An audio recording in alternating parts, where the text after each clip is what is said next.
इतनी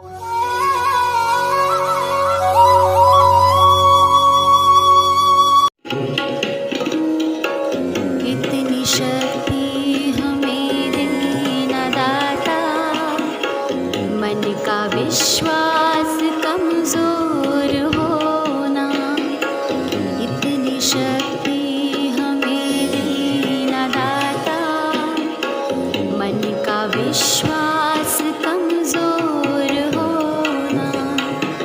हम चले नेक रास्ते पे, हमसे भूल कर भी कोई भूल होना। इतनी शक्ति हमें देना दाता, मन का विश्वास कमजोर होना। दूर अज्ञान के हो अंधेरे, तू हमें ज्ञान की रोशनी दे। हर बुराई से बचते रहे हम, जितनी भी दे भली जिंदगी दे। बैर होना किसी का किसी से, भावना मन में बदले की होना। हम चले नेक रास्ते पे, हमसे भूल कर भी कोई भूल होना। इतनी शक्ति हमें देना दाता, मन का विश्वास कमजोर होना। हम न सोचे हमें क्या मिला है, हम ये सोचे किया क्या है अर्पण। फूल खुशियों के बांटे सभी को, सबका जीवन ही बन जाए मधुबन। अपनी करुणा का जल तू बहा के, कर दे पावन हर एक मन का कोना। हम चले नेक रास्ते पे, हमसे भूल कर भी कोई भूल होना।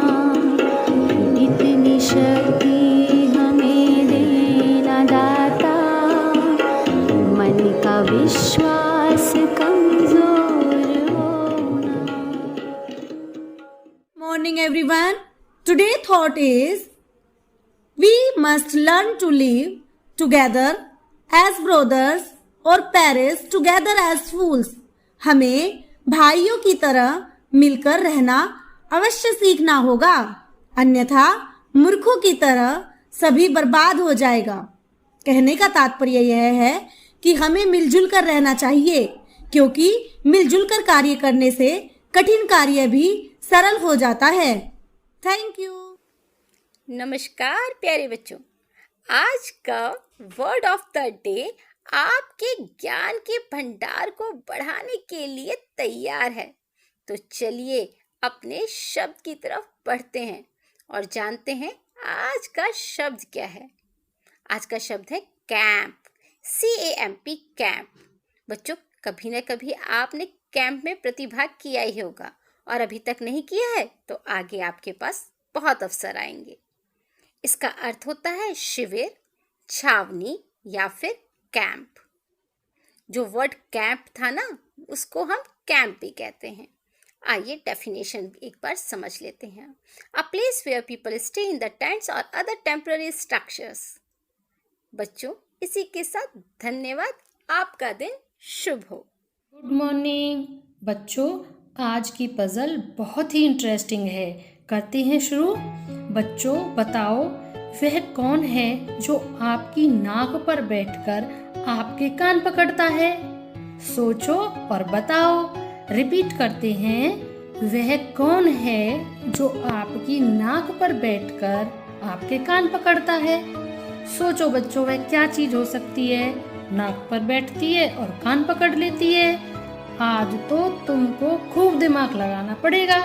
सोचो और सही जवाब तलाशने की कोशिश करो। सोच रहे हैं बच्चे बहुत ध्यान से। वाओ, हाँ, कुछ कुछ पहुंचे, सही बात है। और इसका सही जवाब है चश्मा, ऐनक। Thank you. नमस्कार, आइए देखते हैं 14 मई को इतिहास के झरोखे से। 14 मई सन 1796 में इंग्लैंड में एडवर्ड जेनर ने पहले चेचक का टीकाकरण किया था। किसी बीमारी के विरुद्ध प्रतिरोधात्मक क्षमता विकसित करने के लिए जो दवा खिलाई या पिलाई या किसी अन्य रूप में दी जाती है उसे टीका कहते हैं। जैसा कि आजकल पूरे विश्व में कोरोना बीमारी के लिए टीकाकरण हो रहा है। 14 मई सन 1992 में आज ही भारत में तमिल टाइगर्स के नाम से मशहूर श्रीलंकाई विद्रोही संगठन LTTE अर्थात लिट्टे पर प्रतिबंध लगा। यह विश्व का एक प्रमुख आतंकवादी और उग्रवादी संगठन है जो श्रीलंका के उत्तरी और उत्तर पूर्वी क्षेत्रों में 2 दशक से अधिक समय से सक्रिय था। आज के लिए इतना ही। धन्यवाद। आपका दिन शुभ हो। नमस्कार, आज का विशेष। आज के विशेष में एडवर्ड जेनर टीका विकसित करने वाले पहले वैज्ञानिक थे। उन्होंने चेचक के टीके की खोज की थी। किसी बीमारी के विरुद्ध प्रतिरोधात्मक क्षमता विकसित करने के लिए जो दवा खिलाई, पिलाई या किसी अन्य रूप में दी जाती है उसे टीका या वैक्सीन कहते हैं। यह क्रिया टीकाकरण कहलाती है। संक्रामक रोगों के लिए टीकाकरण सर्वाधिक प्रभावी एवं सबसे सस्ती विधि माना जाता रहा है। टीके के रूप में दी जाने वाली दवा या तो रोग कारक जीवाणु या विषाणु की जीवित किंतु क्षीण मात्रा होती है, या फिर इनको मारकर या अप्रभावी कर या कोई शुद्ध किया गया पदार्थ जैसे प्रोटीन आदि हो सकता है। धन्यवाद। शुभ प्रभात। आज के प्रश्नोत्तरी। पहला प्रश्न, हमारा राष्ट्रीय पंचांग कौन सा है? हमारा राष्ट्रीय पंचांग शक संवत पर आधारित है। इसे 22 मार्च 1957 से अपनाया गया। दूसरा प्रश्न, राष्ट्रगान गाने की अवधि कितनी है? बच्चों, राष्ट्रगान 52 सेकंड में गाया जाता है। तीसरा प्रश्न, दिल्ली स्थित महात्मा गांधी की समाधि का नाम क्या है? महात्मा गांधी की समाधि का नाम राजघाट है। यह काले संगमरमर से बनी है। इस समाधि पर उनके अंतिम शब्द हे राम उद्धृत हैं। प्रश्नोत्तरी का आखिरी प्रश्न, भारत में पहली रेल कहां से कहां तक चली? भारतीय रेलवे ने सबसे पहली ट्रेन 18वीं सदी में चलाई। पहली रेल 16 अप्रैल 1853 को मुंबई से ठाणे के बीच चलाई गई। इसमें लगभग 400 यात्रियों ने सफर किया था। धन्यवाद। गुड मॉर्निंग बच्चों, आज मैं आपके सामने लेकर आई हूँ एक बहुत ही प्यारा सा बाल गीत जिसको लिखा है टीचर प्रशांत अग्रवाल जो PS रैया बरेली से हैं। इस बाल गीत में हमारे महीनों के सभी नाम बहुत सुंदर तरीके से बताए गए हैं। तो आइए गाते हैं मेरे साथ। पहला माह जनवरी, जाड़ा लाए झुरझुरी। दूसरा है फरवरी, शिव जी की बारात चढ़ी। तीसरा फिर मार्च है, होली का उल्लास है। चौथा मास अप्रैल का, फसल पकी मन झूमता। पांचवा महीना मई, गर्मी की शुरुआत भई। छठा महीना आया जून, तपता सूरज देता भून। सातवां आया जुलाई, रिमझिम शुरू पढ़ाई। आठवां फिर है अगस्त, जन्मे कान्हा बारिश मस्त। नवां महीना सितंबर, निर्मल स्वच्छ अंबर। 10वां माह अक्टूबर, रावण को मारे रघुवर। 11वां है नवंबर, ठंड गुलाबी का नंबर। 12वां फिर दिसंबर सभी रजाई के अंदर। ओके बच्चों, have a good day, thank you. नमस्कार। तो बच्चों कैसे हैं आप? आपको कहानी सुनना बहुत पसंद है ना? तो चलिए आज एक मनोरंजक और ज्ञानवर्धक कहानी सुनते हैं जिसका शीर्षक है गुण और अवगुण। एक बार किसी ने 2 तोते भाइयों को पकड़कर एक राजा को भेंट में दिया। तोतों के गुण और वर्ण से प्रसन्न हो राजा ने उन्हें सोने के पिंजड़े में रखा, उनका यथोचित सत्कार करवाया और प्रतिदिन शहद और भुने मुक्के का भोजन करवाता रहा। एक दिन एक बनवासी राजा को एक काले भयानक बड़े बड़े हाथों वाला एक लंगूर भेंट में दे गया। वह लंगूर सामान्यतः एक दुर्लभ प्राणी था, इसलिए लोग उस विचित्र प्राणी को देखने को टूट पड़ते। लंगूर के आगमन से तोतों के प्रति लोगों का आकर्षण कम होता गया। लोगों के बदलते रुख से खिन्न हो छोटा तोता खुद को अपमानित महसूस करने लगा और रात में उसने अपने मन की पीड़ा अपने बड़े भाई को कह सुनाई। बड़े भाई ने अपने छोटे भाई को ढाढ़स बंधाते हुए समझाया, भाई चिंतित न हो, गुणों की सर्वत्र पूजा होती है।